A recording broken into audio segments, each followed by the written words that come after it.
Gente, vamos falar de Anitta? Essa mulher que é uma das vozes mais influentes da música pop mundial, quebrou o silêncio sobre um trauma que ela carrega desde a adolescência.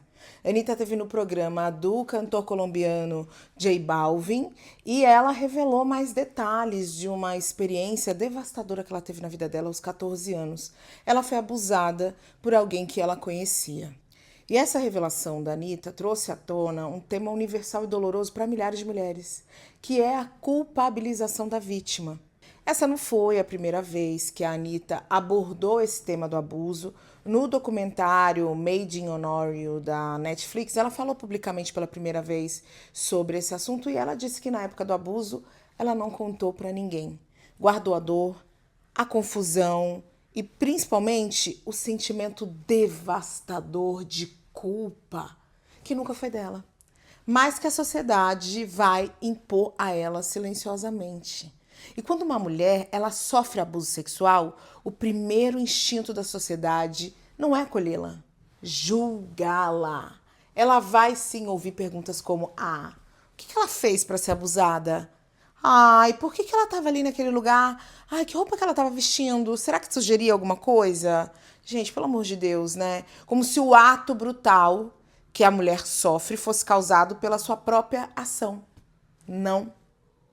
E esse é o reflexo de uma sociedade que, por gerações, vem condicionando as mulheres a acreditarem que as nossas escolhas e a nossa aparência são responsáveis pelos atos de violência que a gente sofre por aí. Também não. E quantas meninas, quantas mulheres como a Anitta estão carregando essa culpa, ou já carregaram essa culpa que não é delas? Gente que vai ficar se perguntando repetidamente se elas poderiam ter evitado o abuso que sofreram, se o erro foi meu. Será que o erro foi meu? Não tem erro, não tem culpa. A responsabilidade pelo abuso é sempre do agressor. Só que o fardo da culpa é empurrado para quem? Para a mulher. E aí aprisiona a vítima no próprio trauma. E desde cedo a gente é educada a nos proteger, a evitar comportamentos provocativos, para a gente ficar atentas ao perigo. Só que o comportamento masculino é raramente questionado, muito pelo contrário, é muitas vezes incentivado.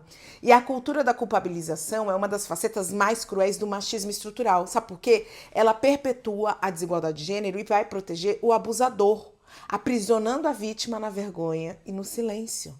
Aliás, o silêncio é uma das armas mais eficazes que o abusador pode ter em mão, porque ele é alimentado pela culpa. A mulher que se culpa, ela não fala. E é exatamente isso que o abusador quer. Silêncio. Segundo o Anuário Brasileiro de Segurança Pública, gente, de 2023, 58% dos casos de exploração sexual infantil no Brasil envolvem meninas de até 14 anos, ou seja, elas são as principais vítimas.